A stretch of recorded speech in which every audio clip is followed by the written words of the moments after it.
Welcome back, listeners. That would be both repeat listeners and anybody new listening in. We sure appreciate you being here with us in this place we call the Man Kave Experience. Got my amazing buddy, Cedric Edison, who's had some great new things happening in his life. We shared that in the last podcast about his new amazing son, Messiah. So how's things going, Ced? Got new things going on with you? How's life treating you? Pretty normal as normal as it can get being a new parent. But I mean, overall, man, all good, man. Excellent. Just enjoying my little family, man, and just all that come with that, man, no complaints my way. Yeah, and I know you hear it from probably everybody that talks to you. Just that willingness to just experience every moment that you can. I mean, even the moments that are tough, the crying moments, the uncertainty moments. You and I kind of are challenged by uncertainty and how that impacts our life. And now you're going to see, in your son, times where you're uncertain what he needs from you, and he can't communicate other than crying or things like that. So lots of challenges ahead for you. Yeah, and sleep. Sleep, exactly. I remember back. I was telling you, back when my son was, very young. My wife and I would look, forward to times where he was going down for a nap, and it always seemed like, okay, we got like a half hour. Then, sure enough, he needs something, or he'd start crying or wake up, and but yeah, it's all good, right? Yeah, man. That's part of life. That's the journey, man. Yes. So we're back this podcast, listeners, to a second mask that we are kind of moving through. So we spoke to you about the Mask of Masculinity, and Cedric, a couple podcasts ago, was sharing kind of that mask of the stoicness in his life, or being a stoic person, the stoic mask, how that affected his. There you go. Little on his tool belt, as he mentioned, how that kind of impacted his life in good ways and bad ways. I think we recognize in reading this book that this isn't a way to find negative attributes specifically about the mask, but it's also to find positive parts of these different things that we do to not be that version of self that could be an enhancement, or it could be a detractant. It could be something that's keeping you stuck. It could be something that's kind of not allowing you to experience parts of yourself, or allowing others to experience parts of you that may be kind of hidden behind these masks. So tonight we're speaking about a mask that really resonated with me, and that mask is the Joker mask. So a little bit around that, why that resonated with me.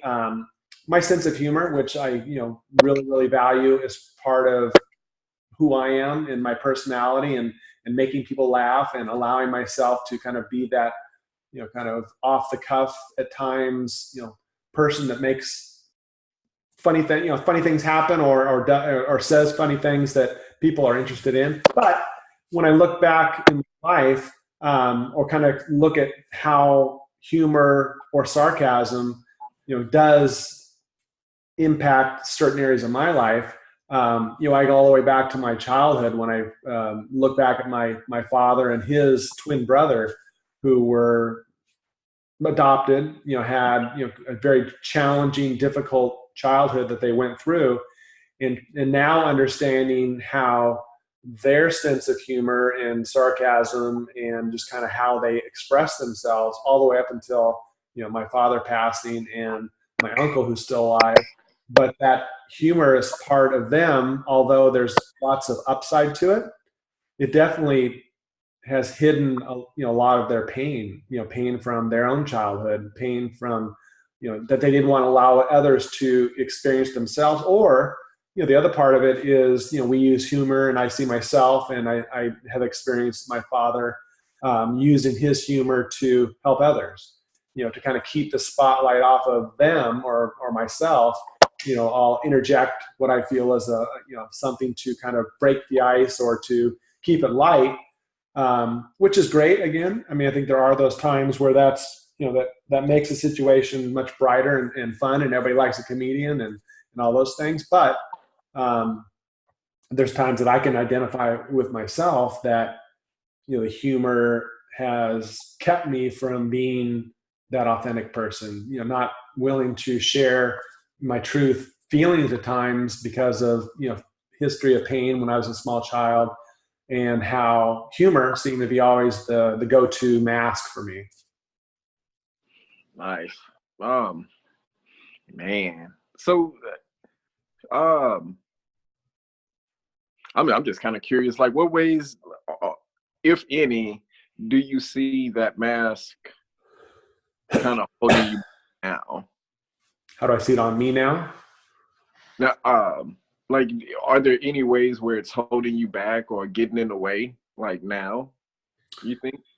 I do. And I've actually more recently kind of caught myself, when I was ready to make a comment, just kind of looking at what was the intent behind that comment. Was that comment not where I wasn't speaking my truth, where I was in a situation where I maybe didn't feel comfortable sharing my thoughts around it because of insecurities, or the feeling that I'm going to be judged of by what I say. So I'll sometimes make a statement or say something funny, and then it's kind of taken in a serious manner, and then I'll say, "Oh, I'm just kidding. I didn't really mean that. I was just a joke." And then, but I think that's something that I've used as kind of a default to just kind of get myself, or think I'm getting myself out of that situation. So, so what more recently, I haven't kicked the habit. I definitely recognize more and more on a daily basis when I put that mask on. But I think what I've tried to do is really step back into situations and think about the consequences. We can decide in every moment what that next step, or that next action will be. And I try to be mindful of, is it going to negatively impact me, or is it going to negatively impact others? And knowing what those answers are to both of those questions, then I make that decision. But realize and accept the consequences of that. So I think I have both identified, I still have done it from time to time, but I've also realized after I've done it that I need to own the consequences of my actions. Gotcha. Um, what kind of emotions do you notice when you are about to put that mask on, if that makes sense? Or not about to put it on, but once it's on, or like what emotions come up when you're about to be in that moment of sarcasm or laughter or non-seriousness? I would say probably two predominant feelings would be fear and sadness. Sadness probably more around the past, kind of thinking about my father, and how um, he depended upon his humor to kind of keep it light for him. And he had a very good life for many, many years, but a troubled life with alcoholism, with some bad decisions that he made in his career that impacted our family. And so when I look at the humor mask, I definitely feel those feelings of sadness for my father and my family at times, knowing that was kind of an uncertainty in our life. And we didn't know, we didn't really think about the humor part of it, and how that, kind of hid his feelings of his own sadness and his own fears in his life. But for me, probably more the fear, I would say just the fear of, because I still get stuck in my head sometimes. As much as I try to be mindful and be present and really kind of express to others about the importance of that, there's times where I get stuck in my shit, and I don't, I say, I don't express myself in a way where I can always be authentic. I kind of hold back. I sometimes play small because it's not needing to worry about that judgment that comes behind, or potential judgment that comes behind just fully expressing myself. And that's not who I am. I know that's really kind of giving a lesser version of myself. And if I can't be authentic and vulnerable and real, that's just doing a disservice to me, and it's also doing a disservice to anybody else that I'm having, a connection or conversation or a relationship with. Right, kind of pointless at that point. Like, yeah. Damn, man. There's so many questions I want to ask. I'm like, man, which one? Like, What about you? I mean, I think I've definitely seen that part of you that has that sense of humor, and that's amazing part of of who you are. Do you see areas in your life where the Joker mask has been more of a disservice to you? Because I think obviously we want to recognize to the listener and identify to the listeners, this isn't about telling you that any of these masks that we talk about that may resonate with you to say you're bad, we're judging you. It's just more about identification. But for you, Cedric, the Joker mask, is that something that you feel has, when you listen to me and kind of have now read the book, are there areas of your life where the Joker mask might have been something that kept you from being that version of yourself, or some areas where you had some struggles? Well, it depends. Which part of the boat are you in, the front or the back? I'm just paddling, dude. I don't care. I'm just paddling. Well, nah, man, we kind of in the same boat, man. Because I think it's really, for me, it really boils down to like relationships or whatever.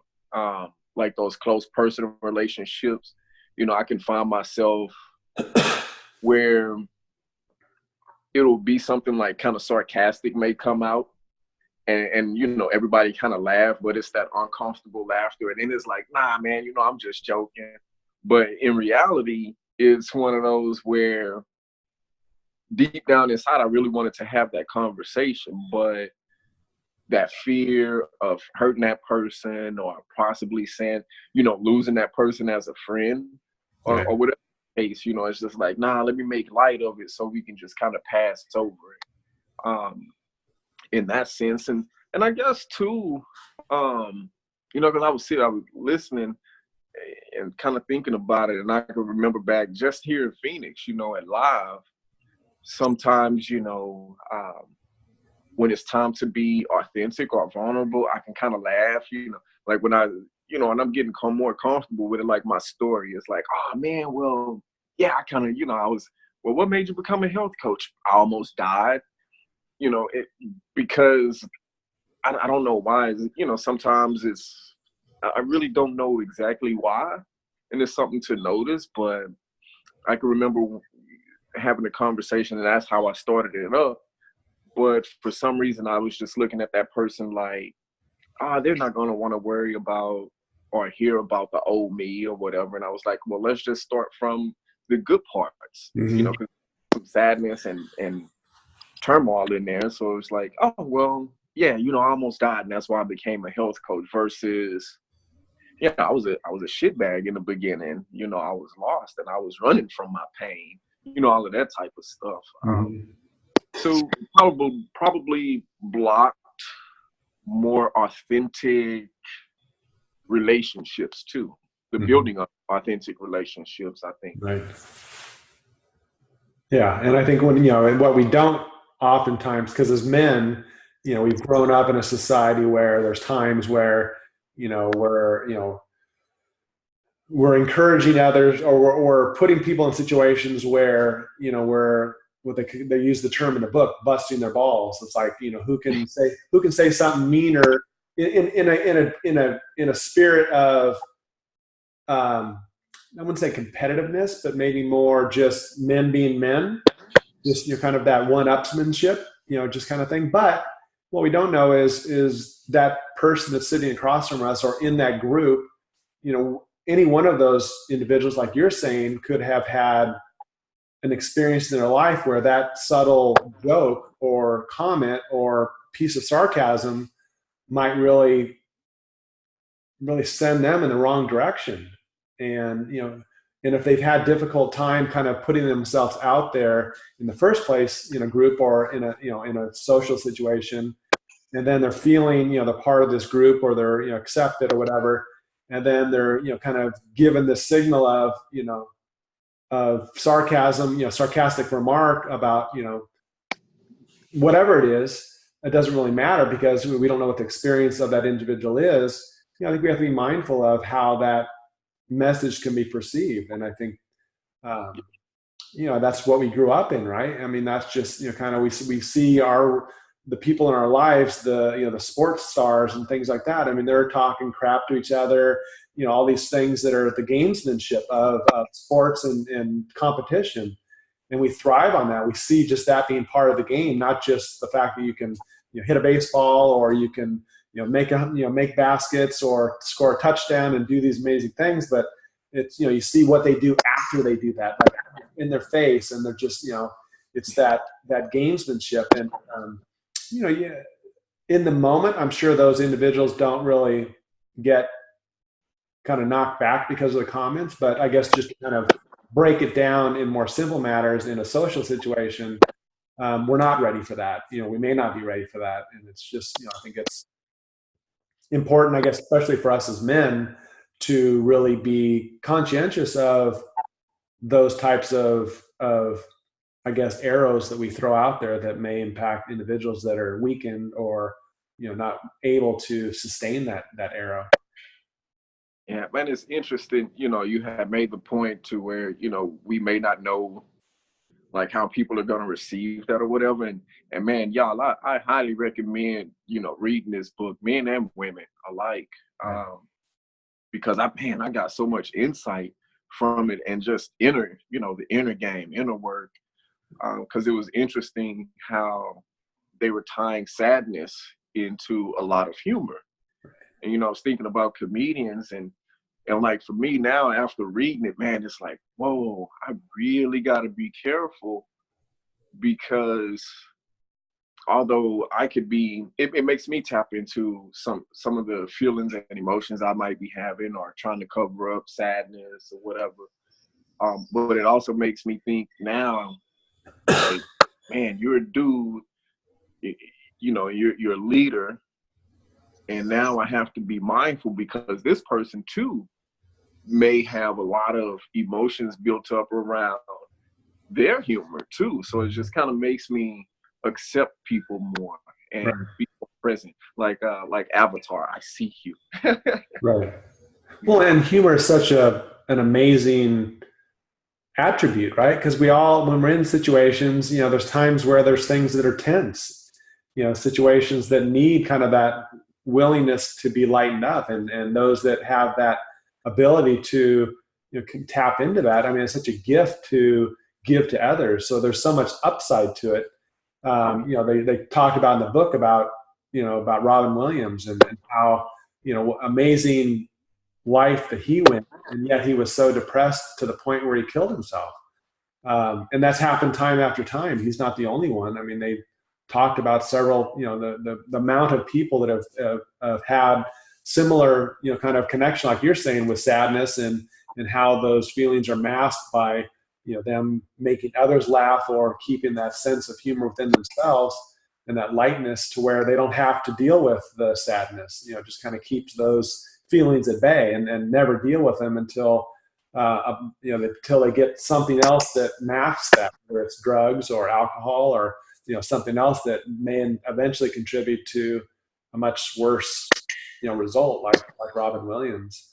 And I think I'm just now experiencing, with my son, he's got an amazing witty humor about himself, and I'm just trying to be at 13 years old, I feel it's important that I share with him, my experiences around sarcasm and humor, and completely, acknowledging what a gift that he has related to that, but, not creating that default at such an early age in his life, to where maybe he doesn't have this realization at 54 years old, like me, that the mask of the Joker can be, impactful in the opposite direction as well. So are there times, and I guess because now that this is me just kind of foreshadowing a little bit, are there times where you kind of look at him, like sometimes in his humor, and think, and this is, I don't know, it's probably too soon now, but after reading the book, looking at it and trying to decipher if he's being, if he's hiding some other emotion, or do you kind of get that? Well, I think what happens for me, and it seems to be happening a little bit for him, is um, just the willingness or the default reaction that I'm just kidding. Saying something or doing something, and then that seems to be funny or kind of off the cuff, trying to keep it the focus off of him. He'll just say, "I'm just kidding." So I'm recognizing. I wouldn't say that he is that's who he is, but I just want him to be aware of just being honest at times, just saying, yeah, I did mean that, and I'm owning that, and I'm sorry that I said that. That's not what my intention was.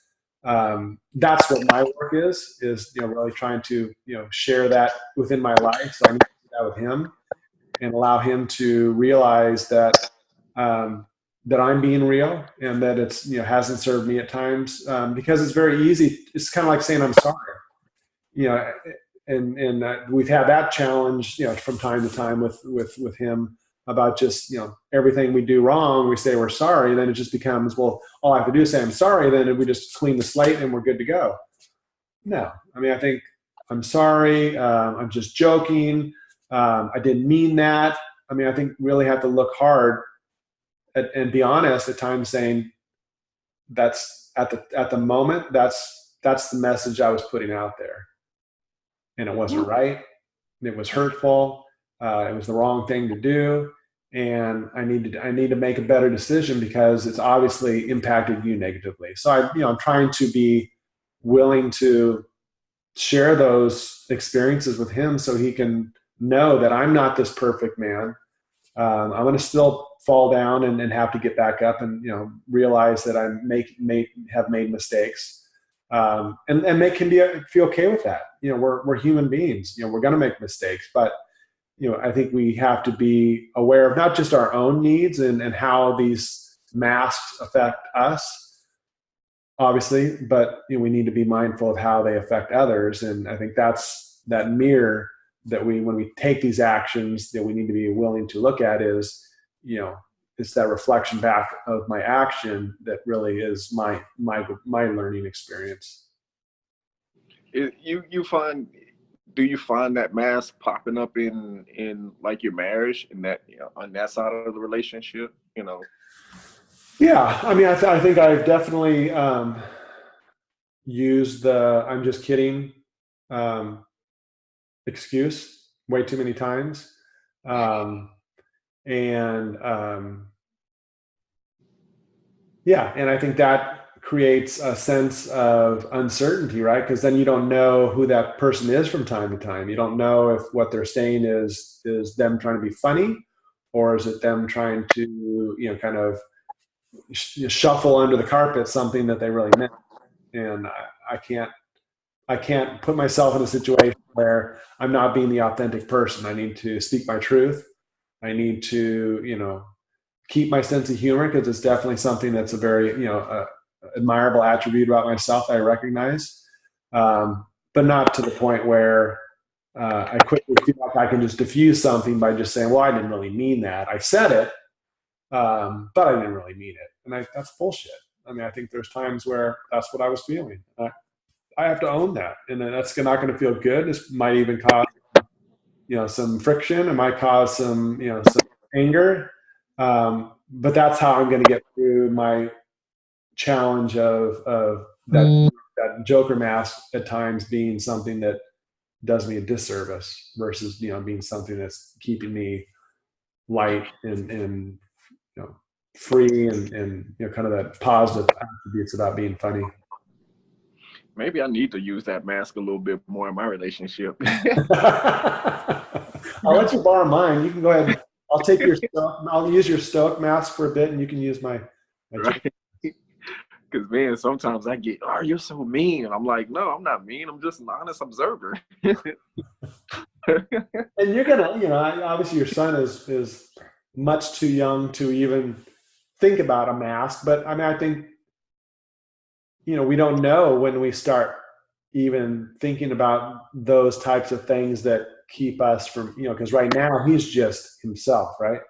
Your Right. son is just this amazing ball of love and energy that wants to take in everything, has no, no disposition, no, kind of vision of who he is, or, what he Pure wants to do. hates it.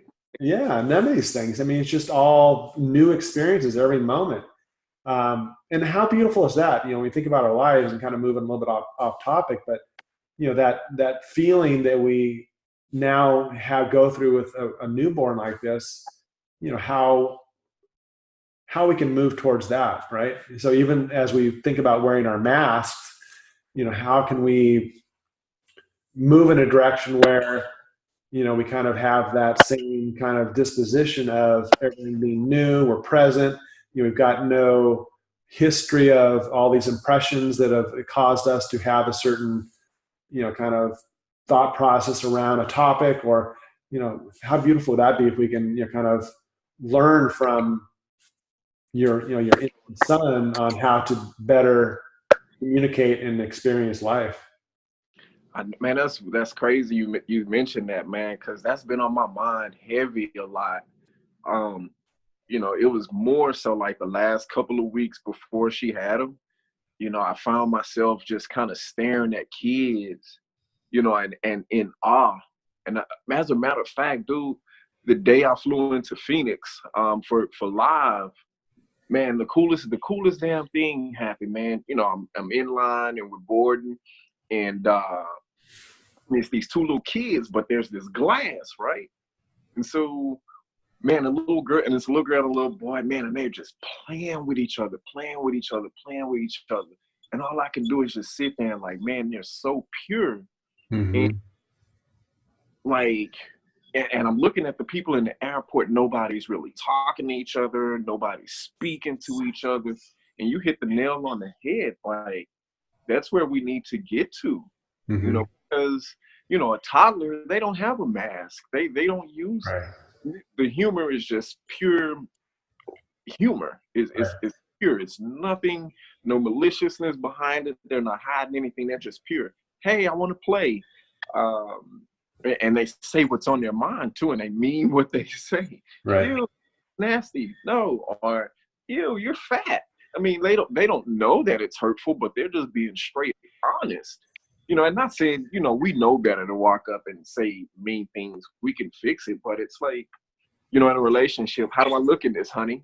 Oh, yeah, you look great. But a kid, he might be like, no, I don't like that, mommy. That doesn't look good. But Right. I mean, it's a little different because, sometimes you got to play that card. Like, babe, you look so sexy. I'll do you something right now in that dress. But yes, I mean, I think that's, and I think there's never, I mean, obviously now, kids get older, they've got all these impressions and experiences that, start developing, and they're kind of who they are, but I think there's some lessons to be learned, right? As you're kind of reaffirming, that we still have the time, there's never, I guess, a point that I feel in our lives where there's not time to have this self-discovery about what we do in our life to keep, this from being something that's this, our willingness to just share, all of us, without reservation. I mean, not to the point where we're being, ridiculous, but I think to the point where we're just being true to ourselves, and just share, allowing ourselves to be free of all those feelings of judgment, the feelings of, I'm not good enough, or, all these things that, we see children going through. And then look in the world today, and the most recent shooting, here's a kid that got bullied, that has, trouble, kind of connecting with people in his life. And I'm not justifying or saying that what he did was right, but I think obviously there's some lessons to be learned about how we connect with each other, and how we need to be really, kind of willing to, from the point of, this child comes into the world, our job as parents to, try to keep that mindset that, we're learning from them and they're learning from us. What we're sharing with them, we need to let them share with us, and having that relationship and growth to where, we allow them to feel, the willingness to put themselves out there, and feel that, the universe will support you. But then things go sideways. Parents get disconnected, child has some struggles, and then I think that's where we start deciding, well, what do I need to do to fit in? Do I need to wear this, this mask of aggressiveness? Do I need to wear this mask of being stoic? Do I need to wear this mask of the Joker? That, and they talk about in the book about, many young boys, the ones that are, the class clowns, or the ones that are making people, trying to make people laugh, are usually the ones that are troubled kids, because there's oftentimes something behind that humor that has some, some negative history. And we don't think to explore that, right? When we're young like that, they're just boys being boys. And, we're trying to be the stoic man that, we're taught to be by our fathers, and not thinking about how our unwillingness to let them show their feelings and feel their feelings keeps those things bottled up, and then it, can manifest in a whole totally different way that we don't expect. Right. It's crazy. So your humor mask, where do you, because I think you said your stoic mask is one that's probably I wouldn't call it the go-to mask. I don't think any of these are go-to masks per se, but they're just masks that seem to be ones that we feel are closer to being accessible to us. And so of the 9 masks, is that something now that you kind of learn is being something that's pretty accessible to you? Something that's, quick to grab onto and throw it on? Yeah, but I never really looked at myself as that funny guy, being quick-witted. Now I can remember on multiple occasions in high school, well, that was my go-to, because I didn't have the cool clothes, so it was like, hey, I had to be the class clown, and I just wanted to fit in. I didn't want people to be the one to pick on me, but it's one of those, like, it's there, but it only really comes up when it's that's interesting. It only comes up when it's something serious. And it's weird, when it's something serious, and I'm like, nah, and that's my go-to. So it's been very successful there. Mm-hmm. So like the uncomfortable conversation. Right. Man, it's $1 million mask at that point. Like, let's put this bad boy on and let's go. But that can be okay, right? If it's put on with the, with the understanding that you're not doing something that's going to be hurtful. I mean, it's just you kind of maybe showing. Maybe it could be probably experienced as being shy. It could be, it could be experienced as being uncertain, kind of how to react or how to interact in a situation. So I think that's admirable. I think, that, kind of that witty, kind of, uncertainty and kind of, that vulnerability type of humor, can be a very endearing thing. So I think that's I guess I would encourage you to not, and I don't think you do, is to have that mask at your disposal when you're in the situation, because that's just you being you, right? It's not, you trying to be hurtful. You're not hurting yourself. You're not hurting that person you're speaking to. It's just you kind of making it light to where you can, kind of feel more comfortable, and then eventually be your authentic self that, engages in a conversation or a relationship that's meaningful to you, and allows that humor to be part of that experience. Yeah. What I was thinking, man, it's more one of those, like, because I'm not quick, like, I use it in a very dry way, which is not cool. But again, it's one of those, you know, when it's time to have that serious conversation or something, you know, it might be, you know, me and somebody might be talking and they could do something silly, and I'll be like, man, you know, you're just an idiot. You know, and I say it with a smile, but in that moment, I'm just thinking that what they did was not cool, and we need to have an adult conversation. But me to, you know, I don't want to have it. Oh man, you know, man, dude, you're a fucking idiot. Hey, oh my God. But sounds funny, and we can both laugh. But I'm feeling some type of way about what they did. Right. So it's not really beneficial like that. And you know, I'm seeing it, and sometimes it'll go in, like it'll mix in with that stoic and that aggressive person, where it'll come out really, really dry, and it'll be like, you know, I don't like you. Ah, man, you know. So you see the part, you know, and it worked. Right. But in that moment, like I really don't like them. Right. You know? Yeah. So I don't know if that answers your question or not, but how it's been successful in a negative way. Right. But it's kind of cool though, you know, and man, that's why I love this, man, because there's time to reflect, and you get time, like, man, I love Lewis Howes with the book, you know, because there's some stuff that go on and it's like, whoa. Right. I can remember I was like, damn, this is a name for it now. All right, cool. Right. And I was just thinking about when you're talking about how, you know, I recognize myself that there's times where I, you know, even, I would say even today, just with a coworker, just, you know, making a funny remark, and I got a little laugh out of it, but it wasn't even necessary. I mean, it was just kind of office humor type thing. But I think what I'm realizing is that's just allowing me to kind of carry on part of that mask wearing that doesn't serve me well. So there's times where I kick myself and say, why did you say that? You know, you're kind of going into this conversation with, right, don't engage. You know, it's not going to benefit the conversation. It's just going to create a reaction and a negative comment back.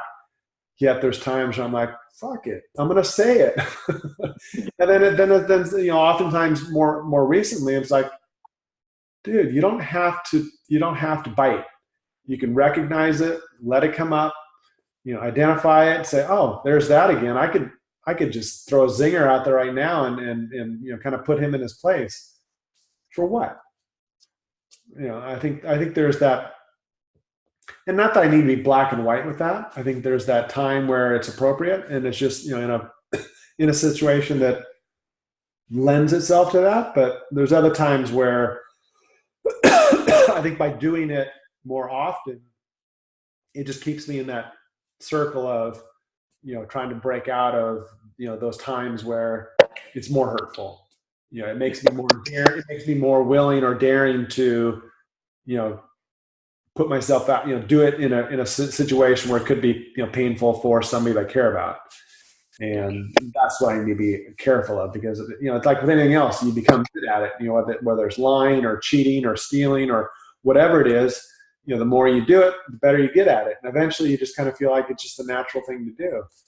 And I just have to be aware of that, because I think there are times where, you know, it definitely is not what my intention was, yet I allow myself to bite the hook, and then I pay the consequences, whether it's just, you know, that feeling of remorse after I say it, or it's like, here I'm trying to preach, you know, love and connectiveness and all these things in my life, yet I'm, you know, willing to, you know, I don't know. It just Went in, yeah.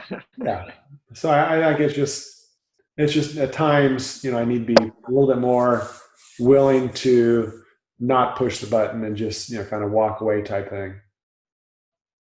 If I had to offer some advice, do what you periodically do with me. Be present. Right. What about you? Are there times where you have, you know, thrown on, you know, made a comment or done something, you know, as far as the, you know, the Joker mask, and then felt like, that wasn't the right thing to do, or that didn't go well, or that was so the result of what I said or did wasn't quite what I was looking for. Oh yeah, because I try and put it on, but I'm not a comedian. You know, I tell people all the time, man. You know, I'm like, yeah, my name's Cedric, like the entertainer, except I'm not funny, and that's the Well, you're funny right there. but that's the only laugh we get. That's it, right? That's your only joke. You leave the stage. That's it. But man, I wouldn't say more times often. Sometimes I find myself in that situation. I'm like, ooh, you know, because the intent, you know, I'm trying to get it join in with the crowd for whatever freaking reason. It's like, oh, you know, and I'll add that little line in there, and it's like, damn. Sorry, then I find myself, you know, I apologize, because you can read them and you're like, man, that wasn't the intent, like Right. at all. You know, this is what I meant by that. And you're like the whole time backtracking, blah blah blah blah blah. Um, so yeah, definitely find myself there sometimes. And sometimes it feels like you step in your own shit, but sometimes it's like, oh, I stepped in his shit. I mean, here's a guy that I don't really feel that connection with or whatever, and now he's got his own shit, so I'm willing to step my own foot into his shit. Right. And like, cause today, man, I mean, it was a pointless conversation, you know, and sometimes, you know, it's hard to be present and mindful, you know, but it's just guys being guys, as we say. And, you know, it was not a beneficial conversation. It was, for me at least, you know, and you kind of get an insight in on people, but, you know, you join in and you just like, how you think. I'm like, man, you know, I'm an inspirational speaker, and I'm talking about going from surviving to thriving, and being mindful and present and all of this. And damn, I just joined in on a whoremongering conversation. Right. That was, you just took 10 steps back. You know, you just egged him on to continue in his ways versus, you know, not even trying to find a way to get in, but because sometimes you don't have to have that conversation. Sometimes it's just not joining in that'll speak the, you know, the loudest. Right. It's just crazy. And I think what this book, I think, allows us to do with men and for women that read it, which that's definitely something we would encourage women to, you know, kind of get some insight into their men's life, Yes. potential men's life, is just that awareness. Because I think, you know, all these things we talk about, and even our previous podcast, it's all about us trying to create awareness within ourselves, and hopefully this, you know, encourages you, the listeners, to, you know, maybe think about these masks that may be present in your life, and not judging them, but just to be, it's like, wow, there's that same thing that I do that Ron or Cedric does, or, you know, there's another mask that we talk about later on. You're like, wow, I can really connect with that. And I think the process shouldn't be rip this mask off and throw it away and think that you're never going to see it again. I think the first step for us has been, and this is our journey, is to just be aware of it, just to know how it affects and impacts your life, and know that it's, you know, when you're more conscious and in the present moment, usually you're going to make much more nourishing decisions for you and for others. So, you know, when you understand the good and the bad with these different masks and how we conduct our lives, you know, just focus on just being aware, just being, you know, kind of more conscious in your life, whether it's, you know, as we spoke about fatherhood, or, you know, fear or love, all these other topics we've talked about. I guess when you kind of boil them all down to, and what we really try to create this space for, is just awareness, you know, trying to slow down your thought process to the point where you can go, be curious. You know, sometimes, you know, you can think about curious as being, you know, something that causes all this uncertainty and craziness. But if you can live in uncertainty and curiousness comfortably, your life is going to be much easier. You're going to be open to the opportunities that are out there. You're going to be open to, you know, other people's opinions and dispositions in life. You're not going to feel like you need to react to them. you're just going to just experience them and say, that's an interesting, interesting way. I mean, Cedric and I spoke a few podcasts back about how we experience our heart, and we had a little bit different experience and feelings around that. And we're going to explore that someday a little bit deeper and just kind of share our two different, kind of beliefs and experiences around what our heart, means to us. And that's what it's about. It's not about us telling you, the listeners, that, you need to, kind of take these things and change your life based on our experiences. This is about you listening and sharing and with your, with your people in your life and learning about how you can be, a little bit more willing to be that uncertain, questioning, curious man or woman in your life, to where, things aren't so, chaotic in this seems to be chaotic world these days. Yeah. That's, man, if I had anything to add, that would, well, I don't have anything to add. It's just, man, be curious about it. And I think if you do just try to rip it off, it's going to be unsuccessful, and you're just going to end up putting it back on. It's almost like the movie, The Mask. Now, first you got to be, he became aware. Oh, hey, I got this mask on, and now, once you're mindful, then it'll be a lot easier to take it off, because you're starting to make more conscientious decisions. Right. And it's not a bad thing if you wear it. It's really not. It's just a thing. It's just life. And man, like you said, don't think being curious is bad, because we've been taught all our life, curiosity killed the cat. Curiosity killed the cat.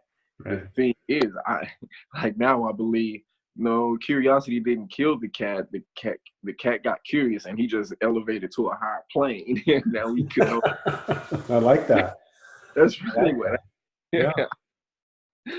And you're not alone. I mean, Cedric, you're not alone. I'm not alone. I mean, there's probably every man out there in existence that has some variation of one of these masks that they wear, and connect with those that that you can share your thoughts around how this impacts your life. It doesn't have to be you against the world trying to figure all this crap out. Open yourself up. Be willing to kind of share with your spouse or with a friend or someone in your life that this is an area that you struggle with, and maybe that's that opening point to have a discussion like me and Cedric are having in your life around this topic or other topics. I think that's another thing we're trying to create here is just individuals' willingness to open up and share, and we've as most of Cedric and I have only known each other for a short period of time. What, a year and a half? May of 2017 is when we first talked on the phone together, and here we are 20 some podcasts later, and feeling the best of friends and connected, and all these things that are going good in our lives. So yeah. So just listeners, as we always mention, you truly appreciate you being here and supporting us, and share the words that we're putting out there with others. Share the podcast. We're trying to make this the best experience for you, the listeners, and whatever we can do to improve that, we're always open for comments and suggestions. We're going to have another coach on next week as a special guest, and then we're going to continue over the next several months to experience the other masks of masculinity as well. So with that, I will say my goodbyes and turn it over to the amazing Cedric Edison for his. Thank you, man. Yeah, guys, man, appreciate y'all joining us. Like Ron said, man, share it. And if it don't resonate with you, great. You know what I'm saying? But I would invite you to still share it, because you never know who in your circle might benefit from it. Might not be you, but don't block somebody else's blessing. We just trying to let people know out there, men, women, that hey, life is life, and we struggle with stuff too, and that's all we trying to do is just get awareness out there, man. But golly, I feel good every time we get to this. I'm like, golly, man, I appreciate y'all joining us for real. Yes. Even if it dwindled down to one person, I'm still gonna be appreciative. And if it's just us, Yeah. I'm super appreciative, man. No doubt. And with that, man, my goodbyes to y'all. I love y'all. Namaste. And until next time, folks. Take care, Seth. Hey, you too, man. Y'all take care.